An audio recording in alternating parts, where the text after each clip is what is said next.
بسم الله الرحمن الرحيم الحمد لله رب العالمين والصلاة والسلام على أشرف الأنبياء والمرسلين نبينا محمد وعلى آله وصحبه أجمعين أما بعد. Nous poursuivons notre lecture du kitab Ahkam al-Nisa, les règles religieuses relatives aux femmes, de l'imam Ala ad-Din Abil Hassan Ali ibn Ibrahim ibn al-Attar al-Dimashqi al-Shafi'i rahimahullah ta'ala, l'élève de l'imam al-Nawawi rahmatullahi alayhi rahmatan wasi'a. Nous sommes arrivés à un nouveau fasl, un nouveau sous-chapitre très intéressant qu'a écrit l'imam Ibn al-Attar rahimahullah ta'ala dans son livre. Ici dans ce livre, dans ce chapitre, il traite du bon comportement envers les femmes, de la recommandation qui a été faite par le prophète sallallahu alayhi wa sallam à ce sujet. Une recommandation qu'on trouve dans le Coran et également dans la Sunna. Donc dans le Coran, qu'est-ce qu'on trouve? On trouve la parole d'Allah Azza wa Jal dans Surat An-Nisa, وَعَاشِرُوهُنَّ بِالْمَعْرُوفِ, cohabiter convenablement avec elles. Cohabiter convenablement avec elles. Al-Ushra, c'est le fait de bien vivre, de bien cohabiter. Cette partie du verset, ce morceau, est en réalité une partie d'un verset qui est plus long. Le verset commence par قال الله عز وجل يا أيها الذين آمنوا لا يحل لكم أن ترثوا النساء كرها ولا تعضلوهن لتذهبوا ببعض ما آتيتموهن إلا أن يأتين بفاحشة مبينة وعاشروهن بالمعروف فإن كرهتموهن فعسى أن تكرهوا شيئا ويجعل الله فيه خيرا كثيرا. Ô vous qui avez cru, il ne vous est pas permis d'acquérir par héritage les femmes de vos proches parents, malgré elles, et n'empêchez pas les épouses dont vous venez de divorcer de se remarier par convoitise de quelques biens que vous leur aviez offerts, à moins qu'elles ne fassent preuve d'immoralité avérée. Cohabitez convenablement avec elles, et si vous les détestez, sachez que l'on peut parfois détester des choses où Allah a pourtant mis un bien abondant. Un bien abondant. Ici, il y a un élément qui est intéressant, c'est le verset, la parole d'Allah tabaraka wa ta'ala, وَعَاشِرُوهُنَّ بِالْمَعْرُوفِ, et cohabiter convenablement avec elles. Al-Hafidh Ibn Kathir rahimahullah ta'ala, Al-Hafidh Abu al-Fida Imad al-Din Abu al-Kathir Ibn Kathir afwan al-Shafi'i rahimahullah ta'ala, dans son fameux tafsir, lorsqu'il explique ce verset, qu'est-ce qu'il dit? Ay طيبوا أقوالكم لهن وحسنوا أفعالكم وهيئاتكم بحسب قدرتكم كما تحب ذلك منها فافعل أنت بها مثله. Subhanallah. Qu'est-ce qu'il dit le Hafidh Ibn Kathir rahimahullah ta'ala? Il dit c'est-à-dire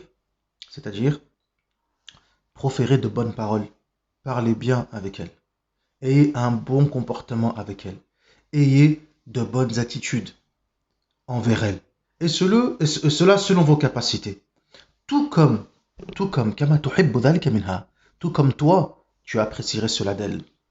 Alors toi fais exactement فافعل أنت بها مثله. Alors toi fais exactement la même chose avec elle, tout simplement, comme dans le verset في سورة البقرة, verset 228, ولهن مثل الذي عليهن بالمعروف, et à elles aussi elles ont droit d'avoir la même chose, les mêmes bonnes choses, les bons comportements, etc. À elles aussi, on doit avoir à leur égard les mêmes attitudes. Taïb. Et il rapporte aussi, Hafid ibn Kathir, rahimahullah ta'ala, la suite, la parole du prophète, sallallahu alayhi wa sallam, le hadith, quand il dit khayrukum khayrukum li ahlihi, wa ana khayrukum li ahli. Le meilleur d'entre vous, le meilleur parmi vous, c'est celui qui a un meilleur comportement avec sa famille. Et moi, je suis le meilleur parmi vous envers ma famille. Ibn Kathir, il dit, rahimahullah ta'ala, le comportement du prophète, sallallahu alayhi wa sallam, était exemplaire. Il cohabitait avec elle de la meilleure des façons. Toujours souriant. Il jouait avec sa famille. Il était doux envers eux. Il rigolait avec eux. Il était généreux avec eux dans les dépenses, etc. Et il prenait du temps avec eux. Et il prenait plaisir à rester auprès de sa famille. Et à jouer avec eux, etc. Et ensuite, il rapporte la parole d'Allah Azza wa Jal, وَلَقَدْ كَانَ لَكُمْ فِي رَسُولِ اللَّهِ أُسْوَةٌ حَسَنَةٌ. Et vous avez certes, en la personne du message d'Allah, un très bon exemple à suivre. Subhanallah. Et enfin, la suite du verset. Et il se peut que vous détestiez une chose de leur part, venant d'elles, des femmes, et pourtant il se peut qu'Allah Azza wa Jal ait mis en cela un très grand bien. Tamam. Donc, qu'est-ce qu'il dit Al-Hafidh ibn Kathir, rahimahullah ta'ala? Il se peut qu'on ait du mal à patienter, qu'on ne peut plus patienter envers elles, etc. Mais pourtant, il y a en cela un bien, dans ce bas monde et dans l'autre. Et il rapporte le hadith du prophète sallallahu alayhi wa sallam, La yafraku mu'minun mu'mina. Un croyant ne se sépare pas d'une croyante. Subhanallah. Tous les ahkam, les règles, qui ont été établies dans le kitab, dans la sunna, tout ça pour préserver quoi donc? Pour préserver le cocon familial et le foyer. Alors qu'aujourd'hui, les histoires de divorce, at-talaq, etc., et la akhiri, sont devenues des choses anodines et simples. Subhanallah. Wallahu musta'an. Ala kulli hal, on reviendra sur cela, Inch'Allah, tabaraka wa ta'ala, lorsqu'on abordera le sujet du divorce. Or, ici dans ce hadith, le prophète sallallahu alayhi wa sallam, qu'est-ce qu'il dit? Un croyant ne se sépare pas d'une croyante. Il se peut qu'il soit en colère vis-à-vis d'elle à cause d'un comportement, d'une attitude, d'un comportement, d'un trait de caractère venant d'elle. Mais, in sakhita minha khuluqan, radiya minha akhar. Même s'il est en colère par rapport à elle, par rapport à un caractère, un comportement venant de sa part, qu'il se satisfasse d'un autre comportement et d'une autre chose venant d'elle. Subhanallah. هكذا كان النبي صلى الله عليه وسلم. Voilà comment était le prophète sallallahu alayhi wa sallam et telles étaient ses recommandations sallallahu alayhi wa sallam. Ceci c'est l'explication donc de l'Hafidh ibn Kathir rahimahullah ta'ala du verset 19 de Surat An-Nisa pour celles qui souhaitent revenir, à la lecture et l'explication de ce verset, Inch'Allah, tabaraka wa ta'ala. Ensuite, l'imam Ibn Attar, rahimahullah ta'ala, il rapporte un autre verset. Et toujours en relation avec le fait d'avoir un bon comportement, une bonne attitude envers la femme ou envers les femmes. Il rapporte la parole d'Allah, tabaraka wa ta'ala, وَلَن تَسْتَطِيعُوا أَن تَعْدِلُوا بَيْنَ النِّسَاءِ وَلَوْ حَرَصْتُمْ فلا تميلوا كل الميل فتذروها كالمعلقة وإن تصلحوا وتتقوا فإن الله كان غفورا رحيما. Vous ne saurez être équitable avec vos femmes, même si vous vous y employez avec soin. Donc quoi qu'il en soit, il y a des choses du point de vue de l'équité, comme le cœur, etc. On ne pourra pas être équitable à ce niveau-là, même si on essaye par tous les moyens d'y parvenir. Donc cependant, qu'est-ce que dit Allah dans le Coran? Donc, par conséquent, cependant, فَلَا تَمِيلُوا كُلَّ الْمَيْلِ. Ne penchez donc pas entièrement vers l'une, au détriment de l'autre ou des autres. Subhanallah. Pour laisser l'autre comme suspendu. وَإِن تُصْلِحُوا وَتَتَّقُوا فَإِنَّ اللَّهَ كَانَ غَفُورًا رَحِيمًا. Mais si vous rétablissez de bons rapports et avez la piété, Allah alors est absoluteur et tout miséricordieux. Donc ici encore une fois, recommandation au fait d'avoir un bon comportement et du respect et faire preuve de bonne attitude envers l'épouse ou envers les épouses et les femmes de façon générale. Et on se rappelle le hadith du prophète sallallahu alayhi wa sallam lorsqu'il dit, comme cela est rapporté par l'imam al-Bukhari et Muslim, lorsqu'il dit « Istawsu bin nisa'i khayra » je vous recommande le bon comportement envers les femmes. Subhanallah. Et cette partie du hadith que rapporte Ibn al-Attar, rahimahullah ta'ala, qui mentionne ici dans son livre, est en réalité un passage d'un autre hadith. Le hadith le plus long, hadith Abu Huraira, radhiyallahu anhu. Lorsque le prophète sallallahu alayhi wa sallam dit Man kana yu'minu billahi wal yawmil akhir, fa idha shahada amran, falyatakallam bi khair aw liyaskut. Wastawsu bin nisa, fa inna al-mar'a khuliqat min dal' وإن أعوج شيء في الضلع أعلاه وإن أعوج شيء في الضلع أعلاه إن ذهبت تقيمه كسرته وإن تركته لم يزل أعوج استوصوا بالنساء خيرا. Donc dans ce hadith, le prophète sallallahu alayhi wa sallam, qu'est-ce qu'il dit? Il dit celui qui croit en Allah tabaraka wa ta'ala et au jour dernier, lorsqu'il témoigne, lorsqu'il fait preuve de témoignage ou bien qu'il témoigne sur une affaire, qu'il dise que du bien, que du khayr ou bien qu'il se taise. Je vous recommande, recommandez-vous le bon comportement envers les femmes. Car certes, la femme elle a été créée d'une côte.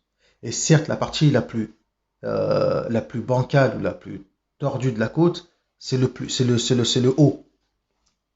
Si tu essayes de redresser, tu la casses.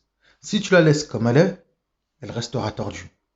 Recommandez-vous donc le bon comportement envers les femmes.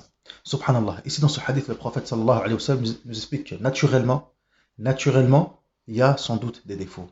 Naturellement. Hakada. Min al-khalq, la fitra. Ainsi a été créé.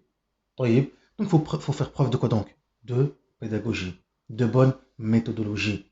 Ila akhrihi. Afin de pouvoir, barakallahu fikum, rectifier les choses, éduquer et de la meilleure des façons. Mais de la meilleure des façons. Subhanallah. Et même si on est amené à avoir des choses qui pourraient être déplaisantes ou autres, etc., fafihi khair. Il y a un bien en cela, incha'Allah, tabaraka wa ta'ala. Ensuite, Ibn al-Attar, rahimahullah ta'ala, après cela, il évoque un passage, un nouveau fasl, qui est intéressant et qui est très important, qu'on verra par la suite, incha'Allah, tabaraka wa ta'ala, un chapitre qui concerne, dans lequel Ibn al-Attar, il avertit les femmes sur le fait de causer du tort ou la colère de leurs époux. Subhanallah. Donc on va s'arrêter là, incha'Allah, tabaraka wa ta'ala, avec ce chapitre qui était très intéressant et très important sur le fait d'avoir un bon comportement envers les femmes et envers nos épouses. Et ça, c'est ce qui a été recommandé aussi bien dans le Coran et aussi bien dans la sunna du prophète sallallahu alayhi wa sallam.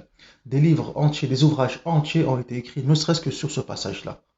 Uniquement sur cela. Sur le fait, la bienséance et le bon comportement envers les époux ou envers les épouses. ونحن في زمن, dans une époque où nous avons grandement bien besoin, barakallahu fikum, de ce genre de leçons. Apprendre comment se comporter avec son épouse ou avec son époux. Car on voit aujourd'hui que dans beaucoup de vies conjugales et de vies maritales, subhanallah al-azim, il y a des catastrophes. On vit dans un domaine où, comme on a dit, le divorce est devenu très très simple et très facile. Pour un oui ou pour un non, on divorce. Subhanallah. Et on se sépare. Alors que, bien que le hadith il soit faible, mais on rapporte du prophète sallallahu alayhi wa sallam qu'il aurait dit que la chose licite la plus détestée auprès d'Allah, c'est le divorce. Bien que le hadith soit considéré comme étant faible, mais lorsqu'on regarde les autres textes du Coran et de la Sunna, on voit que, barakallahu fikum, c'était pas une chose facile et simple à l'époque. Jusqu'à ce que certains parmi les ulama et les fuqaha considèrent le divorce comme étant détestable. D'autres disent que cela est interdit. Sauf si c'est vraiment pour une raison valable. Les udrin, pour une excuse, après avoir fait toutes les étapes, à savoir sermonner, éduquer, se séparer dans le lit, etc. Comme le dit Allah dans le Coran. Jamil, wallah al-musta'an. Donc on aurait bien besoin de cela et d'apprendre ces choses-là. Car az-zawaj, c'est pas une chose qui est simple. Le mariage, c'est pas une chose qui est simple. هذا الكلام, ce kalam, bien que ce livre concerne An-Nisa, mais ça concerne aussi également, c'est un passage et une recommandation qui concerne également les hommes. Dans un mariage, chacun, l'un comme l'autre, fait preuve de concession. On essaye de cohabiter. Al-Ushra, c'est cohabiter. C'est pas j'habite, c'est pas elle habite, c'est nous cohabitons. Donc il y a quoi donc? Il y a un partage. Il y a quoi donc? Un effort dans les deux sens. Il y a un effort dans les deux sens. Car l'un comme l'autre, ils ont un maqsad, un but qui est bien précis. Celui de chercher la satisfaction d'Allah tabaraka wa ta'ala. Donc si les deux ils ont ce but bien précis et cet objectif qui est sain et qui est tayyib, Allah tabaraka wa ta'ala mettra de la baraka entre les deux. Allah mettra de la baraka entre les deux. Et c'est ce que dit Allah dans le Coran. وَمِنْ آيَاتِهِ أَنْ خَلَقَ لَكُمْ مِنْ أَنفُسِكُمْ أَزْوَاجًا لِتَسْكُنُوا إِلَيْهَا. لتسكنوا إليها وجعل بينكم مودة ورحمة إن في ذلك لآيات لقوم يتفكرون. Et l'un de ces signes encore est d'avoir créé pour vous et à partir de vous des épouses auprès desquelles vous trouvez calme et repos. لتسكنوا إليها, calme et repos, as-sakina, tranquillité, et non pas mashakil ou masaib, problèmes et malheurs, etc. إن في ذلك لآيات لقوم يتفكرون. Il y a certes là des signes pour des gens qui savent réfléchir. Subhanallah. Tamam. Donc si chacun fait ses concessions, et si chacun, barakallahu fikum, avance dans ce khayr, Allah tabaraka wa ta'ala mettra bien évidemment de la baraka. Bien évidemment. Allah mettra de la baraka entre les deux. Tayyib wa hakada. Tamam. Mais pour ce faire, mais pour cela, chacun doit faire des efforts et chacun doit craindre Allah Azza wa Jal subhanahu wa ta'ala et l'invoquer pour qu'Allah tabaraka wa ta'ala mette de la baraka et facilite. نكتفي بهذا المقدار ونصلي إن شاء الله تبارك وتعالى والحمد لله رب العالمين وصلى اللهم على نبينا محمد وعلى آله وصحبه أجمعين. سبحانك اللهم وبحمدك أشهد أن لا إله إلا أنت أستغفرك وأتوب إليك.